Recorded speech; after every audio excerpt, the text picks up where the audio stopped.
This is a PokePress Special Report. Hi, I'm Stephen Reich here at the Madison, Wisconsin PokePress PIRN Studios. I'm on the phone with Adam Elk, who is the singer of this year's Pokemon TV show theme song, We Will Carry On.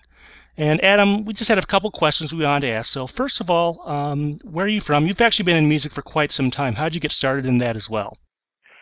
I grew up in Brooklyn, New York, and went to music school, music and art. I guess it was most famously known as the Fame School. And I guess I just never stopped, I've always been into music, and I had a 4-track in my bedroom when I was a kid, and I drove my neighbors crazy, and I kind of still do that today. I never stopped. 4-tracking became 8, and then 16 and 24, and it just kind of grew, and it's basically what I do. It's like I'm still in my bedroom, but I'm at a studio in Manhattan now. And, right after high school, I just started touring and got out into the world and sort of did the real life college. And I have no regrets about that. I've met a lot of great people and played music with a lot of great people. And yeah, I looked up some stuff, and you were in a group called the Mommy Heads from the late 80s into about the mid-90s. What was that like? Well, they were a high school band, actually.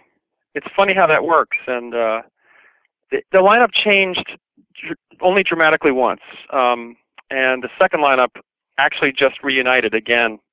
And we just, it's amazing. Like, after 10 years of breaking up, it's like we didn't miss a beat, It's like getting together with family. And it's just fun to play with certain people. It's sort of like it's just a weird musical marriage that either works or it doesn't. When it does, it's really awesome experience. And so that I've been in this band for on and off since high school. That's pretty cool. How did you end up getting back together then? We broke up in '97.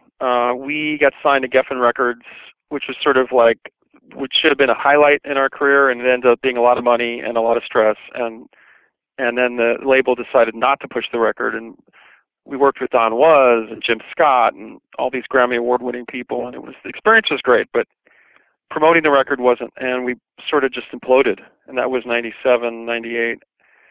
And in 2008 or 2007, the original drummer passed away, so we did a reunion concert in honor of him on his birthday in Brooklyn, and we decided, time's going by, we got to do this again. It's too much fun.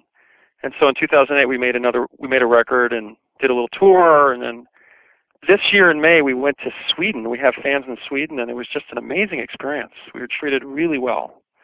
And now we're working on more stuff, and it's a lot of momentum for a band that has been away for 10 years. Well, that's really great. I'm glad you were able to take something that was sort of obviously a downer moment with the drummer dying and turn it around into something productive. That's really great to hear. Now, how did you end up doing the theme song for this season? Was this a mutual contact? How did this happen? Well, Manhattan is, in terms of musicians, and I don't know if you've been told this before, but I see it as sort of in different industries, commercial, TV, movies.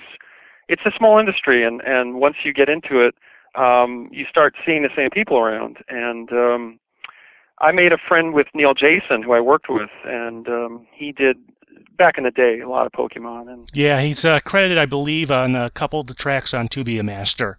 Yeah, and he's great at it. All the right sounds and the right vibe. And he introduced me, I think it was '03, I did music to Duel By.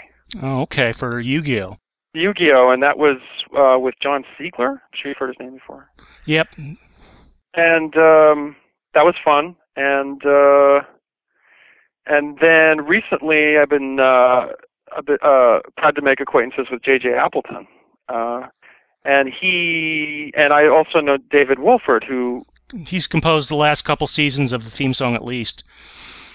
He's incredible. And so JJ's like, yeah, David's looking for somebody. I recommended you should go down there, and went down there, and it was a love fest, and we just, I think John Leffler was there, and the song's great. So it was real kind of easy, when the song is effortless, All right, that's pretty cool. So why don't you talk a little bit about the song structurally?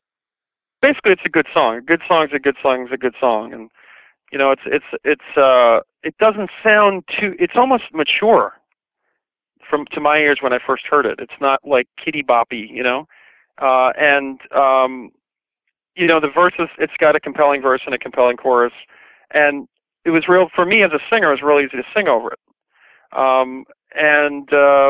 In terms of the writing, I wasn't there for that, but I could only imagine those two guys put their heads together and came out with that, you know.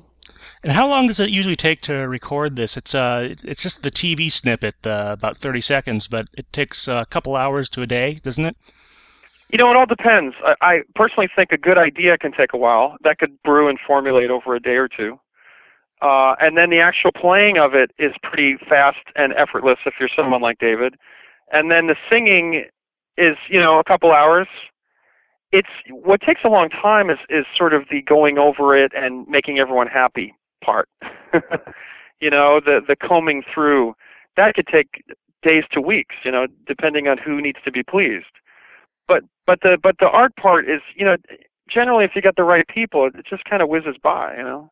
It's not this like long drawn out thing. And was anyone from the Pokemon people there besides the recording people? Like, was anyone from the company there?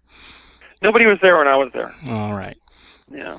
I know that's happened at some of the other performances, so I was just kind of curious there. All right, but you do a bunch of other stuff. You've done a lot of commercial work and stuff like that. Why don't you list off a couple of your clients that you had memorable experiences doing stuff for? Well, lucky enough, in 2001, I met a guy named Joel Simon at JSM Music in New York, and for commercial music, for TV stuff, he's like the guy. And I started writing around 2001, around 2002, and basically I just go in an office all day and I get commercials that don't have music or have music that they want but they can't get. And I just write, and it could range from anything, bossa novas to hard rock to dance music to pop music. It's anything that makes the commercial work. And we've had numerous clients. So we had Chevy for many years. We've done Macy's. I did a Macy's Christmas spot recently. We've done the whole Avon campaign. Right now we're working on TWC, Time Warner Cable. So either you do a whole campaign where you do all the spots involved, or you just do a one-off here and there.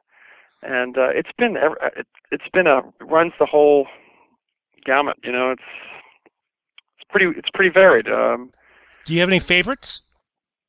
You know, the favorites tend to be the ones that aren't the big glitzy ones. You know, they tend to be public service announcements, or they're a little more artful. When something goes, I'm pretty proud of it. You know, I think this current Time Warner Cable campaign is all great. It's coming out, I think, this month, and it's just real smart campaigns.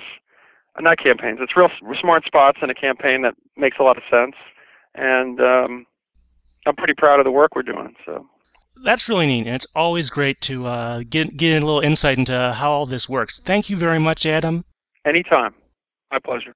Thank you very much. This has been Stephen Reich from the PokePress PIRN Studios in Madison, Wisconsin, on the phone with Adam Elk, the singer of this year's theme song for the Pokemon TV show, We Will Carry On. This has been a PokePress Special Report.